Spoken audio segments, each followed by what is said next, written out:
Welcome back to In Focus. If you've just joined us and haven't heard the news, Senator Barack Obama of Illinois is America's new president-elect, the first African-American to win the U.S. presidency. The Democratic senator made history after capturing more than 270 electoral votes needed to win the White House. After all but 4 states contests were declared, the president-elect had a total of 338 electoral votes compared to 158 for his Republican opponent, Senator John McCain from Arizona. Hundreds of thousands of supporters broke into tears and shouts of joy in Mr. Obama's hometown of Chicago after television networks announced the news. The president-elect later walked onto a stage with his wife and 2 daughters to address cheering supporters. Mr. Obama told the crowd, in his words, "At this defining moment, change has come to America." He said the election proves that America is a place where all things are possible. Mr. Obama called on the country to unite and warned the country faces great challenges. But he said he is hopeful that a new dawn of American leadership is at hand. Earlier, Senator McCain conceded defeat in his home state of Arizona, telling supporters that Senator Obama has achieved a great thing for himself and his country. McCain said he phoned Mr. Obama to congratulate him and pledged to support him as he leads the country through difficult times. President-elect Obama's victory ends 8 years of Republican control of the White House under President George W. Bush. Key to Mr. Obama's election victory was winning in Pennsylvania and collecting its 21 electoral votes. VOA's Bill Rogers reports. You guys like some Obama stickers? All right, man. You like an Obama sticker? You like some information as well? Student volunteers for Democrat Barack Obama at Penn State University. And it's got a sweet picture of him, too. As Election Day approached, they stepped up their efforts to get students to register and vote for Obama. Awesome. We appreciate it. And the gentle, friendly persuasion got results. We registered more students here than any other college campus in the nation. Zachary Zabel is head of Penn State Students for Obama. He says there's a reason why they were so successful. It's really students contacting other students, using new forms of technology like Facebook, text messaging that campaigns never really used before. And knowing how to reach young people is something the Obama campaign understood early, according to Penn State political scientist Michael Berkman. The McCain campaign actually has never caught on to this whole cell phone thing.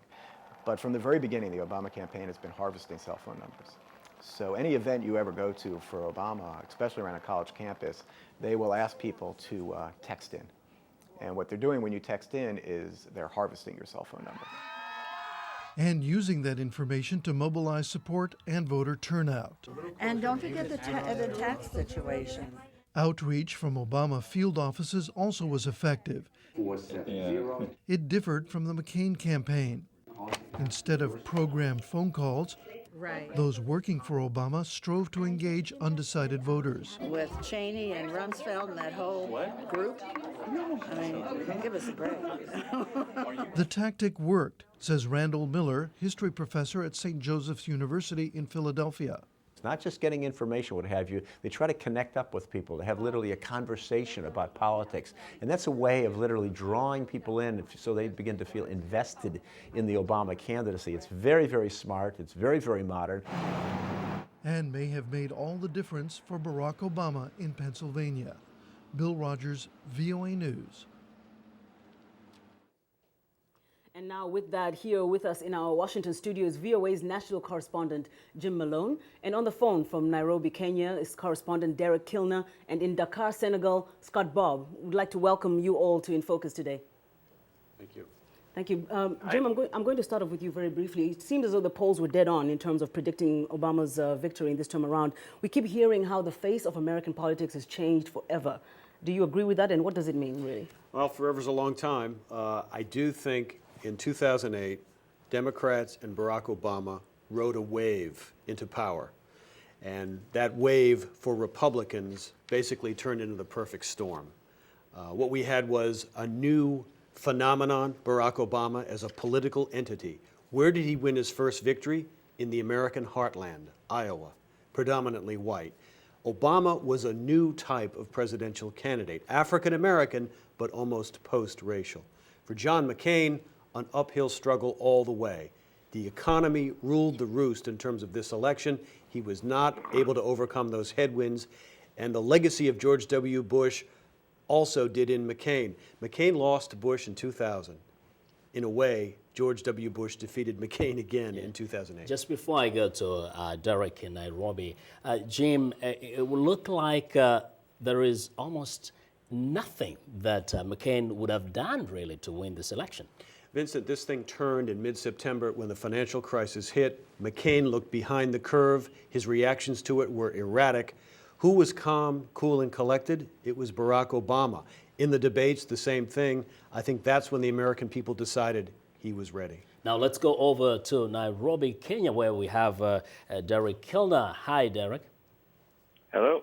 Now, the president of Kenya, Mwai Kibaki, has declared Thursday national holiday to celebrate this victory of Barack Obama. How is the mood today in Kenya generally? It's been one of the celebration, particularly in western Kenya, around Obama's ancestral home, the village of Kogelo, and the city of Kisumu, since the results were announced a little before 7 in the morning.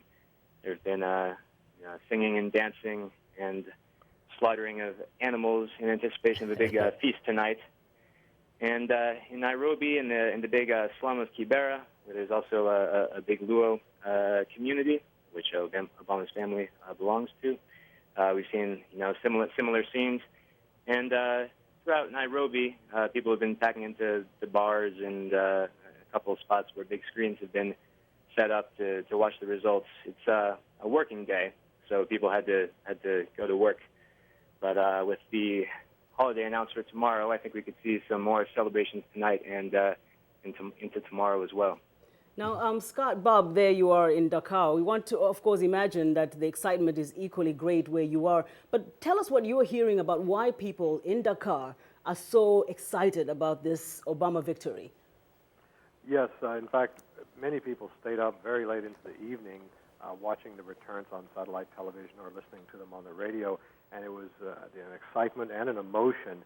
And I think it's not only because an African American was elected and what everyone said was a historic event, something very big in their own personal lives, but also because it sent what many said was an example to other parts of the world, Europe and parts of the developed world where there are large populations of people from Africa and other parts of the developing world, but also to Africans themselves where sometimes small ethnic groups see little hope of acceding to political power because of their sheer numbers.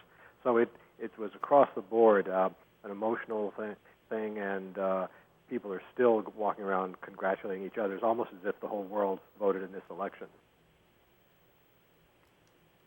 Now, Jim, I want to ask you quickly before we go back to our correspondents on the ground. Are you surprised by how Africans are reacting to the Obama victory, considering that President Bush did have quite a good legacy in Africa, and many would have thought a McCain victory would be equally beneficial for Africa? No, I'm not surprised because they had so much invested in an Obama victory. I think Scott's point is a good one. This is really the first global election for an American president of the 21st century.